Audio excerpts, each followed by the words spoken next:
السلام علیکم ورحمۃ اللہ تعالی وبرکاتہ۔ نحمده ونصلی ونسلم علی رسولہ الکریم، اما بعد فاعوذ باللہ من الشیطان الرجیم، بسم اللہ الرحمن الرحیم۔ ان اللہ وملائکتہ یصلون علی النبی یا ایھا الذین آمنوا صلوا علیہ وسلموا تسلیما۔ اللہم صلی علی سیدنا و مولانا محمد معدن الجود والکرم وآلہ الکرام وابنہ الکریم وبارک وسلم صلاۃ و سلاما علیک یا رسول اللہ صلی اللہ تعالی علیہ وسلم۔ سورہ فاتحہ کی تیسری آیت مالکی یوم الدین، اس کی تفسیر ہے، ترجمہ ہے روز جزا کا مالک، یعنی قیامت کے دن کا مالک۔ اب اس سے پہلے والی آیت کریمہ میں اللہ تبارک و تعالیٰ کی دو صفتیں بیان کی گئی، رحمان اور رحیم۔ تو دونوں میں مناسبت اور تعلق یہاں پہ بتا رہے ہیں کہ اس سے پہلے اللہ تبارک و تعالیٰ کی ربوبیت اور رحمت کا ذکر ہوا، الحمدللہ رب العالمین میں اللہ کے رب ہونے، اور الرحمن الرحیم میں اللہ کی رحمت کا ذکر ہوا، جس سے سننے والے کے قلب میں، دل میں امید کا دریا موجیں مارنے لگا کہ اللہ تو بہت مہربان ہے، اللہ تو بہت رحیم ہے، وہ تو بخشنے والا ہے، گناہوں کو معاف فرمانے والا ہے۔ اب ضرورت تھی کہ اس کے دل میں رب کا خوف بھی پیدا کیا جائے، کیونکہ یہ قرآن مجید کا اسلوب اور طریقہ ہے کہ جہاں رحمت کی بات ہوتی ہے وہاں عذاب کی بھی بات ہوتی ہے، کہ صرف رحمت ہی رحمت کا ذکر سن کر وہ گناہوں پر جری بھی نہ ہو جائے کہ اللہ تو بخشنے والا ہے، وہ تو بخش ہی دے گا۔ تو اس وجہ سے ساتھ میں عذاب کا بھی ذکر ہوتا ہے، اور اللہ تبارک و تعالیٰ کے خوف کی باتیں بھی آتی ہیں، تاکہ بندے کے دل میں اللہ تبارک و تعالیٰ کا خوف پیدا ہو، وہ گناہوں پر جری نہ ہو، اس خوف کی وجہ سے وہ گناہوں سے بچے، کیونکہ ایمان امید اور خوف کے درمیان ہے، یعنی اللہ کی رحمت کی امید اور اللہ کے عذاب سے ڈرنا، یہ دونوں چیز کے درمیان ہے۔ لہٰذا اس آیت میں اللہ تبارک و تعالیٰ کی ملکیت، غلبے وغیرہ کا ذکر فرمایا کہ اللہ تبارک و تعالیٰ یوم جزا کا مالک ہے۔ عیسائیوں کا عقیدہ یہ ہے کہ دنیا میں کیسے ہی گناہ کر لو کوئی سزا نہ ملے گی، یہ عیسائیوں کا عقیدہ ہے، یعنی بڑے سے بڑا بھی اگر گناہ ہو جائے یا جان بوجھ کر بھی اگر کوئی کر لے بڑے سے بڑا گناہ، تو آخرت میں اس کو کوئی سزا نہیں ملے گی۔ یہ عیسائیوں کا عقیدہ جو باطل عقیدہ ہے، کیونکہ عیسیٰ علیہ السلام کی سولی معاذ اللہ سب کا کفارہ بن گئی۔ عیسائیوں کا عقیدہ یہ ہے کہ انہوں نے ان کی سوچ کے مطابق حضرت عیسیٰ علیہ السلام کو معاذ اللہ سولی پر چڑھا دیا، جبکہ ہمارا عقیدہ کیا ہے کہ حضرت عیسیٰ علیہ السلام کو اللہ تبارک و تعالیٰ نے محفوظ کر کے آسمانوں پر اٹھا لیا۔ جو واقعہ مشہور ہے کہ حضرت عیسیٰ علیہ السلام کو قتل کرنے کے لیے ان کی قوم کے لوگ ان کے پیچھے آئے، تو حضرت عیسیٰ علیہ السلام ایک مکان میں داخل ہو گئے، وہیں سے اللہ تبارک و تعالیٰ نے حضرت عیسیٰ علیہ السلام کو آسمان پر اٹھا لیا۔ اب وہ جو قوم جو حضرت عیسیٰ علیہ السلام کو قتل کرنے کے لیے آ رہی تھی، اس میں سے سب سے پہلا شخص جو اس مکان میں داخل ہوا، اس کی شکل و صورت حضرت عیسیٰ علیہ السلام جیسی بنا دی گئی، وہ پہلا شخص۔ اب بعد میں جب دوسرے لوگ اس میں داخل ہوئے تو اسی کو عیسیٰ علیہ السلام سمجھ کر اس کو قتل کر دیا، اور وہ ابھی تک اسی گمان میں ہے کہ ہم نے عیسیٰ علیہ السلام کو قتل کر دیا، جبکہ انہوں نے عیسیٰ علیہ السلام کو قتل نہیں کیا، بلکہ اللہ تبارک و تعالیٰ نے حضرت عیسیٰ علیہ السلام کو آسمانوں پر اٹھا لیا۔ ولیکن شبیہ لہم کے الفاظ آئے ہیں قرآن مجید کے اندر کہ ان کے لیے حضرت عیسیٰ علیہ السلام جیسی شکل و صورت بنا دی گئی، یعنی وہ دوسرے آدمی پر حضرت عیسیٰ علیہ السلام کی شکل و صورت ڈال دی گئی، اور حضرت عیسیٰ علیہ السلام کو اللہ تعالیٰ نے آسمانوں پر اٹھا لیا۔ تو قیامت کی نشانیوں میں سے قیامت کے قرب میں حضرت عیسیٰ علیہ السلام واپس نزول فرمائیں گے، آسمان سے زمین پہ تشریف لائیں گے۔ تو بہرحال ان کا یہ عقیدہ ہے کہ انہوں نے حضرت عیسیٰ علیہ السلام کو سولی پر چڑھا دیا، وہ کراس بنا ہوا تھا، آپ نے دیکھا ان کا مذہبی نشان، ان کے چرچ میں آپ چلے جائیں تو وہ بڑی وہ سولی بنی ہوئی ہے جس کو صلیب بھی کہا جاتا ہے، کراس بھی کہتے ہیں لوگ، اور اسی پر وہ پتلا بنا ہوا ہے۔ ان کے گمان کے مطابق وہ حضرت عیسیٰ علیہ السلام ہے۔ ہمارا عقیدہ یہ ہے کہ حضرت عیسیٰ علیہ السلام تو محفوظ، اللہ تعالیٰ نے ان کو بچا لیا۔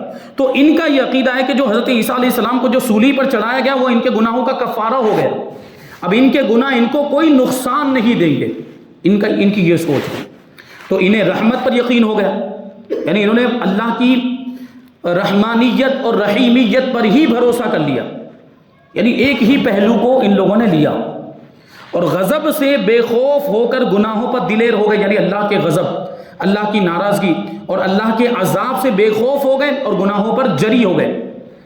اب ظاہر سی بات، جن کا یہی عقیدہ ہو کہ گناہ کوئی نقصان نہیں دے گا، وہ کتنے گناہ کرے گا؟ تو وہ دھڑلے سے گناہ کرتے ہیں، کیونکہ ان کی تو یہ سوچ ہے۔ بہرحال عیسائی تو ویسے بھی باطل پر ہیں، اور عیسائی تو ویسے بھی حضور پاک صلی اللہ علیہ وسلم کو نہ ماننے کی وجہ سے کافر ہیں اور جہنم میں جائیں گے۔ تو ان کے گناہ سے ویسے ابھی یوں کچھ فرق نہیں، کیونکہ ایمان والے ہیں ہی نہیں وہ۔ اور آریوں کا عقیدہ، یہ آریہ قوم، آریوں کا عقیدہ یہ ہے کہ کسی گناہ کی معافی ہو سکتی نہیں، اس کی سزا ضرور بھگتنی پڑے گی۔ اب یہ دوسرے پہلو کو لیتے ہیں اللہ کے عذاب کو، یعنی کوئی بھی گناہ کرو تو اس کی معافی نہیں ہو سکتی، اب سیدھا اس کا عذاب، یعنی اس کی سزا بھگتنی پڑے گی۔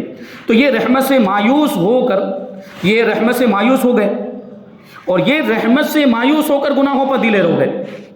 اوپر دیکھیں عیسائیوں کا کیا معاملہ تھا کہ وہ اللہ کے عذاب سے بے خوف ہو کر گناہوں پر دلیر ہو گئے، اور آریوں کا کیا معاملہ ہے کہ وہ اللہ تبارک و تعالیٰ کی رحمت سے مایوس ہو کر گناہوں پر دلیر ہو گئے۔ یہ بھی ہوتا ہے، یعنی انہوں نے کیا سوچ لیا کہ اب تو سزا ملنی ہے نا، اب تو عذاب ملنا ہی ہے، اس کی سزا تو بھگتنی ہے، تو پھر چلو گناہ کرتے ہیں۔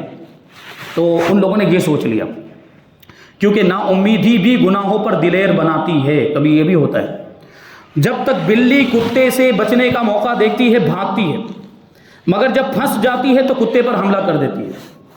جس کو پھانسی کا حکم دیا جائے اس کی بہت احتیاط کی جاتی ہے، جس کے تعلق سے سزا سنا دی گئی کہ اس کو پھانسی دے دی جائے تو اس کے بارے میں بڑی احتیاط کی جاتی ہے کہ کسی کو قتل نہ کر دے، کیونکہ اب اس کو تو پھانسی پہ چڑھنا ہی ہے۔ تو وہ یہ سوچے گا لاؤ 2-3 کو اور مار کے جاؤں پھانسی پہ، جس کو پھانسی کی سزا ہو گئی تو اور اس کو بچایا جاتا ہے نا، اس کے آس پاس پہرا بیٹھا دیا جاتا ہے تاکہ وہ کسی اور کو کوئی نقصان نہ پہنچانے پائے، کیونکہ وہ اپنی زندگی سے ہاتھ دھو بیٹھتا ہے، کیونکہ وہ نا امید ہو چکا ہوتا ہے۔ یعنی اب اس کو پتہ چل گیا کہ مجھے پھانسی کی سزا ملنے والی ہے، تو اب میں تو بچنے والا نہیں ہوں، تو لاؤ اس کو نقصان، نا امید ہو چکا ہوتا ہے وہ۔ تو نا امیدی میں بھی وہ گناہ کے کام ایسے لوگ کرتے ہیں۔ انسان گناہ سے اسی وقت بچ سکتا ہے جب اس کو اپنے مولا کے غضب کا ڈر اور اس کی رحمت کی امید ہو، یعنی دونوں چیزوں، کہ اللہ کے عذاب سے ڈرے بھی اور اللہ کی رحمت کی امید بھی ہو تو گناہوں سے بچے گا۔ یعنی اس کے ذہن میں یہ بات ہو کہ میں گناہوں سے اس وجہ سے بچوں کہ کہیں اللہ کے عذاب کا مستحق نہ ہو جاؤں، اور کہیں میری شامت نفس کی وجہ سے اگر گناہ ہو بھی جائے تو اللہ کی رحمت سے یہ امید ہے کہ اللہ تعالیٰ معاف فرمائے گا۔ دونوں چیزیں، یہی ایمان۔ اس لیے رحمتوں کے ذکر کے بعد اپنی جباری کا بھی اللہ تعالیٰ نے ذکر فرمایا۔ اب دوسرا تعلق اس طرح کہ بعض لوگ امید پر عبادت کرتے ہیں، اور بعض جہنم کے خوف سے امید والوں کے لیے بعض لوگ جہنم کے خوف سے عبادت کرتے ہیں، یعنی بعض لوگ اس وجہ سے عبادت کرتے ہیں کہ اللہ کی رحمت کے مستحق ہو جائے، جنت کے مستحق ہو جائے، اور بعض لوگ اس وجہ سے عبادت کرتے ہیں کہ جہنم سے بچ جائے۔ دونوں چیزیں ہیں۔ تو امید والوں کے لیے پہلی آیتیں تھی الحمدللہ رب العالمین الرحمن الرحیم، یہ امید والوں کے لیے تھی، اور دوسرے قسم کے لوگوں کے لیے یہ والی آیت ہے، یعنی جو خوف سے، اللہ کے خوف سے عبادت کرتے، جہنم سے بچنے کے لیے عبادت کرتے ہیں، ان کے لیے یہ عبادت اور یہ آیت کریمہ۔ اب اس کی تفسیر، مالکی یوم الدین، قاریوں کا اس لفظ میں اختلاف ہے، یعنی اس لفظ کو پڑھنے کے اندر، اس سے پہلے میں نے ایک مرتبہ یہ بات ذکر کی تھی کہ قرآن مجید یہ 7 قراتوں میں، اس کی جو ویسے تو 10 ہے اور اس کے علاوہ بھی کچھ قراتیں ہیں، لیکن جو 7 قراتیں ہیں وہ قراءات متواترہ ہیں، یعنی قرآن مجید یہ 7 قراتوں میں پڑھا جا سکتا ہے، الگ الگ قرات ہے، کیونکہ وہی ہوتا کہ قرآن مجید ویسے تو لغت قریش میں نازل ہوا، یعنی حضور پاک صلی اللہ علیہ وسلم کا جو قبیلہ اور حضور پاک صلی اللہ علیہ وسلم کی جو زبان، اسی زبان میں یہ قرآن مجید نازل ہوا، لیکن دوسرے قبیلے کے لوگ بھی عرب میں رہتے تھے، اور جیسے ہم اور آپ دیکھیں تو ہم تھوڑا دور اگر جائیں، جیسے یہاں سے اگر بھروچ چلے جائیں تو وہاں زبان تبدیل ہو جاتی ہے، اور تھوڑا آگے چلے جائیں تو وہاں زبان تبدیل ہو جاتی ہے، اور کبھی کبھی برادری اور قوم کے اعتبار سے بھی زبان بدل جاتی ہے، زبان تبدیل ہو جاتی ہے۔ بہت سے لوگ ایسے ہمارے یہاں پر بھی ہیں جو گجراتی بولتے ہیں، ہم جو بولتے ہیں وہ سرتی زبان بولتے ہیں، اور بہت سے ایسے دوسرے آپ کو ملیں گے جو گجراتی بولتے ہیں، یا یہ ہماری جو زبان ہے جس کو ہم جاڑی زبان بھی کہہ لیتے ہیں، یہ اگر ہم دوسری جگہ جائیں تو وہ تھوڑی اور تبدیلی آ جاتی ہے، اس میں تھوڑا بہت فرق ہو جاتا ہے اس میں۔ تو اسی طرح عرب کے اندر بھی مختلف قبیلے کے لوگ رہتے تھے، اور ان کی بھی زبانیں تھی تو عربی ہی، لیکن تھوڑا بہت اس میں فرق تھا، وہ کسی لفظ کو کچھ الگ انداز میں بولتے تھے۔ تو یہ سارے لوگ حضور پاک صلی اللہ علیہ وسلم کی بارگاہ میں حاضر ہوئے، مختلف قبیلے کے لوگ، اور انہوں نے عرض کیا یا رسول اللہ یہ قرآن مجید تو لغت قریش میں نازل ہوا ہے، اب وہ قریش کی زبان کے کچھ الفاظ ایسے ہیں جو ہم سے پڑھے نہیں جاتے، ہمارے لیے مشکل ہوتے ہیں، ہمارے لیے دشوار ہوتے ہیں، تو ہمیں اپنی زبان میں پڑھنے کی اجازت دی جائے۔ تو حضور پاک صلی اللہ علیہ وسلم نے اجازت دی۔ اس طرح یہ 7 قراتیں ہو گئی، یہ 7 متواتر قراتیں ہیں۔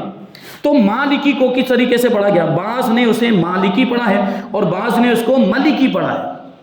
یعنی ہماری جو قرات ہے امام عاصم کی قرات، ہم جو قرات پڑھتے ہیں وہ ہے امام عاصم کی قرات، اور ان کے 2 راوی تھے، ان میں سے ایک راوی ہیں امام حفص، تو ان کی روایت ہم پڑھتے ہیں۔ تو ہم جو پڑھتے تو ہماری قرات میں مالکی یوم الدین ہے، یہ تو ہم سنتے بھی رہتے ہیں، لیکن دوسری قرات کے اندر ملکی بھی پڑھا گیا ہے، ملکی یوم الدین۔ تو اب یہاں پہ ملک کے معنی کو بتائیں گے۔ ملک کا معنی ہوتا ہے بادشاہ، اور مالک کا معنی ہوتا ہے، مالک جو ہم جانتے ہیں مالک کا مطلب، ٹھیک ہے؟ تو خواہ کچھ بھی ہو، یہ بنا ہے ملک سے، یہ بنا ہے ملک سے یا ملک سے۔ ملک کے لفظی معنی ہیں تعلق، مضبوطی اور قوت۔ ملک لے لیں یا ملک، تعلق، مضبوطی اور قوت۔ بادشاہ کو ملک اور مالک کو مالک اس لیے کہتے ہیں کہ اس کو اپنے مملوک اور رعیت سے تعلق بھی ہوتا ہے اور اس پر قدرت بھی ہوتی ہے۔ بادشاہ کو ملک یعنی بادشاہ اس لیے کہا جاتا ہے کہ اس کو اپنی رعایا سے تعلق بھی ہوتا ہے اور قوت اور قدرت بھی حاصل ہوتی ہے، اقتدار ہوتا ہے، وہ حکومت کرتا ہے ان کے اوپر، رعایا کے اوپر، اور مضبوطی سے وہ سب پر قابض بھی ہوتا ہے، اس کو اختیار ہوتا ہے، پاور ہوتا ہے کہ وہ جو چاہے پھر وہ منواتا ہے، حکم نافذ کرتا ہے، فرمان جاری کرتا ہے، یہ بادشاہ کا کام ہوتا ہے۔ اور جو لوگ ملک پڑھتے ہیں وہ فرماتے ہیں کہ بادشاہ کا درجہ عام ملکوں سے زیادہ ہوتا ہے، عام جو دوسرے جو لوگ حکمران ہوتے ہیں ان سے زیادہ ہوتا ہے، لہٰذا ملک پڑھنا بہتر ہے، جس کے معنی ہوئے قیامت کے دن کا بادشاہ۔ لیکن مالک پڑھنے والے فرماتے ہیں کہ مالک پڑھنا چند وجہوں سے بہتر ہے۔ مالک پڑھنا یہ اس کی چند وجہ اس کے بہتر ہونے کی۔ پہلی وجہ یہ کہ مالک میں 4 حرف ہیں، ابھی آپ ملک پڑھیں گے تو ایک حرف کم ہو جائے گا، میم لام کاف، لیکن مالک پڑھیں گے تو ایک حرف زیادہ ہو جائے گا، میم الف لام کاف، وہ 4 حرف۔ اور ملک میں 3 حرف ہیں یا ملک میں 3 حرف ہیں، اور قرآن پاک کے ایک حرف پر 10 نیکیاں ملتی ہیں۔ حدیث پاک میں اللہ کے رسول صلی اللہ علیہ وسلم نے ارشاد فرمایا کہ قرآن پاک کے ہر حرف پر 10 نیکیاں، اور پھر آگے حدیث میں اس کی اور مزید وضاحت بھی ہے۔ حضور نے فرمایا کہ الف لام میم ایک حرف نہیں بلکہ الف ایک حرف ہے، لام ایک حرف ہے، میم ایک حرف ہے۔ یعنی اگر کسی نے الف لام میم پڑھ لیا تو اس کے نامہ اعمال میں 30 نیکیاں لکھ دی جائیں۔ تو اب دیکھیں یہاں پر کیا ہو رہا ہے، مالک اگر ہم پڑھ رہے ہیں تو ایک حرف کا اضافہ ہو جا رہا ہے، ملک اگر پڑھیں گے تو ایک حرف کم ہو جا رہا ہے، اور مالک پڑھیں تو 10 نیکیوں کا اضافہ ہو جائے گا۔ تو جو جب بھی مالکی یوم الدین پڑھے گا تو اس کو 10 نیکیاں دوسروں کے مقابلے میں، جو ملک پڑھتے ہیں ان کے مقابلے میں اس کو 10 نیکیاں زیادہ ملیں گی۔ فرماتے ہیں کہ قرآن پاک کے ایک حرف پر 10 نیکی ملتی ہے، لہٰذا مالک کے پڑھنے پر 40 اور ملک کے پڑھنے پر 30 نیکیاں ملیں گی۔ تو کیا بہتر ہوا؟ مالک پڑھنا بہتر ہوا۔ اور دوسرے اس لیے کہ بادشاہ رعایا کا حاکم ہوتا ہے، یعنی اس کا جو اختیار ہوتا ہے، اس کا جو پاور ہوتا ہے وہ اس کی رعایا پہ چلتا ہے، اور مالک اپنے مال یا غلام کا حاکم ہوتا ہے، یعنی جو جیسے ہم اپنے مال کے مالک ہیں تو ہمیں اپنے مال کے تعلق سے پورا اختیار کہ ہم اس مال میں جس طرح چاہے تصرف کریں، اس کو چاہے تو بیچ دے، چاہے تو استعمال کرے، جس طرح بھی چاہے ہم اس میں تصرف کر سکتے ہیں۔ لیکن بمقابلہ رعیت کے زیادہ قبضہ اپنی مملوک پر ہوتا ہے، یعنی بادشاہ کا جس طریقے سے اختیار اس کی رعایا پر ہوتا ہے، اس کے مقابلے میں انسان کی جو پرسنل پراپرٹی ہوتی ہے، پرسنل ملکیت ہوتی ہے، اس پر اس کا اختیار زیادہ ہوتا ہے۔ کیسے اس کو بتاتے ہیں؟ کیونکہ رعیت میں بعض وہ بھی ہوتے ہیں کہ جن کی بادشاہ کو مجبوراً رعایت کرنی پڑتی ہے، یعنی بادشاہ کی رعایا میں بادشاہ کے ماتحت جو لوگ ہوتے ہیں، جس کو جنتا بھی کہا جاتا ہے، پرجا کہا جاتا ہے، پرجا، اور تو ان کے اندر کچھ لوگ ایسے بھی ہوتے ہیں جو بادشاہ کی مجبوراً رعایت کرتے ہیں، یا بادشاہ کو ان کی مجبوراً رعایت کرنی پڑتی ہے۔ بلکہ رعایا کو رعایا کہتے ہیں اس لیے ہے کہ بادشاہ کو ان کی رعایت کرنی پڑتی ہے، لہٰذا ملک سے مالک پڑھنا بہتر ہے، کہ اس کے مقابلے میں جو مالک ہے، جس کو اپنی ملکیت پر، اپنی ملکیت کی چیزوں پر بہت زیادہ اختیار حاصل ہوتا ہے، تو بادشاہ کے مقابلے میں اس کا اختیار زیادہ ہوا۔ تیسرے اس لیے کہ رعایا اپنے آپ کو بادشاہ کی حکومت سے نکال سکتی ہے، یعنی جو جیسے مان لیجیے کہ کسی ملک میں کوئی بادشاہ ہے، اب اس ملک میں کوئی نہیں رہنا چاہتا، وہ نکل کر چلا جائے، اگر کوئی وہ شہر جس میں وہ بادشاہ ہے یا وہ ملک چھوڑ کر چلا جائے تو اب اس کا کوئی اختیار اس پر چلے گا؟ کیونکہ وہ تو اس کی حدود سے باہر ہو گیا، اس کی لمٹ سے باہر ہو گیا۔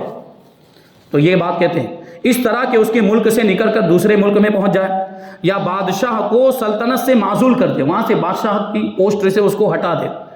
لیکن مملوک اپنے ملک کی جو مملوک چیزیں ہیں، اپنے مالک کی ملکیت سے اپنی خوشی سے کبھی نہیں نکل سکتا۔ جو مملوک ہوگا، جیسے ابھی مان لو پرانے زمانے میں غلاموں کا دور تھا، تو اگر کوئی کسی کا غلام ہے تو وہ اگر چاہے تو اپنی مرضی سے اس کی غلامی سے نہیں نکل سکتا۔ وہ جب تک اس کو آزاد نہیں کرے گا تب تک وہ اس کی غلامی سے نہیں نکلے۔ مملوک مطلب غلام، اور کوئی دوسری چیز بھی ہو سکتی ہے۔ تو مملوک اپنے مالک کی ملکیت سے اپنی خوشی سے کبھی بھی نہیں نکل سکتا، لہٰذا مالک کی ملکیت بادشاہ کی ملکیت سے قوی اور مضبوط ہو گئی، اس لیے مالک پڑھنا بہتر ہے۔ ایک وجہ یہ ہو گئی۔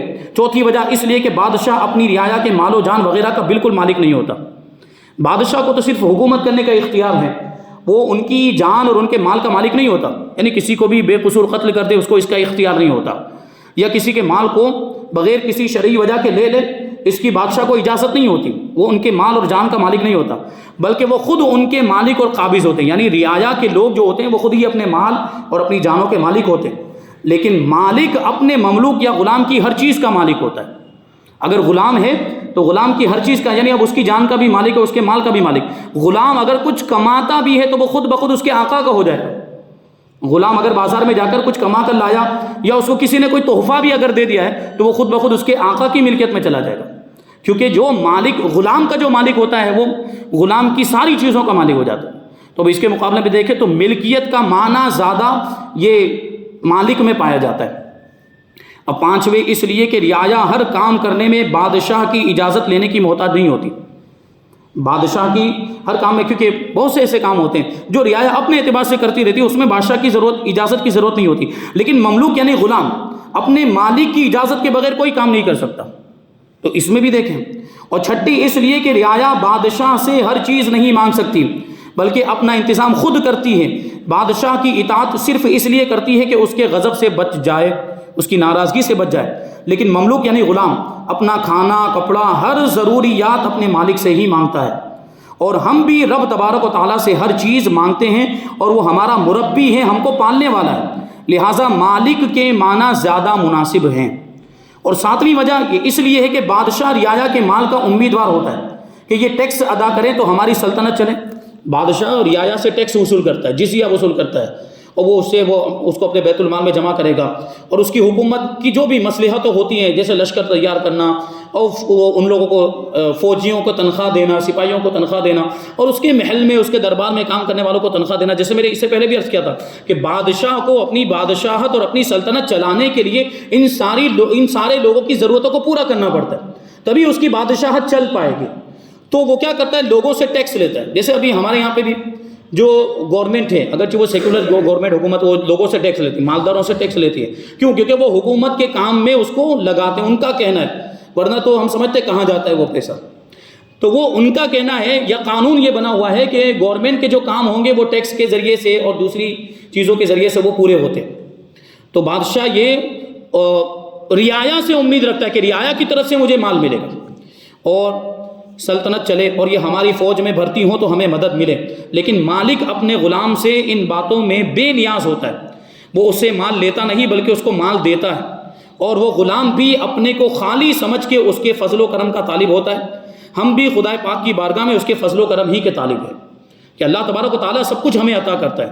اللہ تبارک و تعالیٰ کو کسی کے مال کی حاجت نہیں، اللہ تبارک و تعالیٰ کو کسی کی طرف سے کچھ مل جائے، اللہ تبارک و تعالیٰ کو اس کی حاجت نہیں، بلکہ سارے لوگ اس کے محتاج ہیں۔ اللہ تبارک و تعالیٰ سب کی مدد فرماتا ہے، ہمیں ہر چیز میں اللہ تبارک و تعالیٰ کی ضرورت ہے۔ تو اس اعتبار سے بھی مالک والا معنی زیادہ بہتر ہے۔ آٹھویں یہ کہ بادشاہ تندرست اور جوان ہی کو اپنی فوج میں بھرتی کرتا ہے، اور بیماروں اور کمزوروں کو نہیں لیتا، کیونکہ وہ لڑ ہی نہیں پائیں گے بیمار اور کمزور۔ لیکن مالک اپنے بیمار اور کمزور غلام کا علاج کراتا ہے اور بڑھاپے میں اس کی مدد کرتا ہے۔ اگر وہ کسی بلا میں پھنس جائے، کوئی مصیبت میں گرفتار ہو جائے تو مالک اسے چھڑاتا ہے۔ تو مالک کا معنی اس اعتبار سے بھی بہتر کہ اللہ تبارک و تعالی ہمارا مالک ہے، یعنی ہر حال میں اللہ تعالی ہماری مدد کرتا ہے، چاہے خوشی کا موقع ہو یا مصیبت کا موقع ہو، اللہ تبارک و تعالیٰ ساری نعمتیں جو ہمیں ملتی ہے وہ اللہ تبارک و تعالیٰ کی بارگاہ ہی سے ملتی، چاہے چھوٹی نعمتیں ہوں یا بڑی نعمتیں ہوں۔ اور 9ویں وجہ، آخری وجہ بتاتے ہیں کہ یہ کہ بادشاہت میں ہیبت ہے، بادشاہت میں، کیونکہ رعایا بادشاہ سے ڈرتی ہے کہ بادشاہ ہمارے خلاف کوئی حکم جاری نہ کر دے، ہمیں سزا نہ دے دے، ہمیں جیل میں نہ ڈال دے، قید خانے میں نہ، یہ رعایا ڈرتی رہتی ہے بادشاہ سے۔ اور ملکیت میں رحمت، اور حق تعالیٰ اپنے بندوں پر رحیم و کریم ہے، یعنی بادشاہت میں ہیبت ہے کہ بادشاہ سے لوگ ڈرتے ہیں، لیکن مالک سے غلام ڈرتا نہیں ہے، مالک سے غلام، بلکہ غلام تو مالک کی خدمت کرتا ہے۔ یہ دنیاوی اعتبار سے مثال دی، غلام جو ہے اپنے مالک کی خدمت کرتا ہے، اس سے ڈرتا نہیں بلکہ اس سے قریب ہوتا ہے۔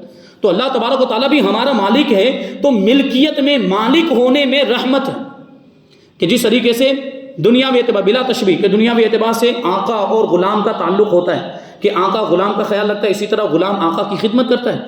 تو اللہ تبارک و تعالیٰ بھی اپنے بندوں پر رحم فرماتا ہے، اللہ تبارک و تعالیٰ بھی اپنے بندوں کو نعمتیں عطا فرماتا ہے، انعام و اکرام سے نوازتا ہے، اور اس کے یوں سمجھ لیں کہ بندہ ہونے کی حیثیت سے پھر بندے اللہ تبارک و تعالیٰ کی عبادت کرتے ہیں۔ تو اللہ تبارک و تعالیٰ اپنے بندوں پر رحیم اور کریم ہے۔ تو ان وجہوں سے مالک پڑھنا ہی بہتر ہے، تو ہماری جو قرأت ہے جو ہم مالک کی پڑھتے ہیں وہ زیادہ بہتر ہے۔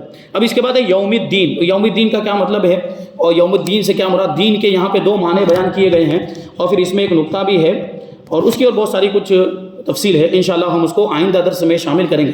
اللہ تبارک و تعالیٰ کی بارگاہ میں دعا ہے کہ جو کچھ بھی بیان ہوا اس پر ہم سب کو عمل کرنے کی توفیق عطا فرمائے، اور نور قرآن سے ہم سب کے دلوں کو روشن اور منور فرمائے۔ وما علینا الا البلاغ۔ السلام علیکم۔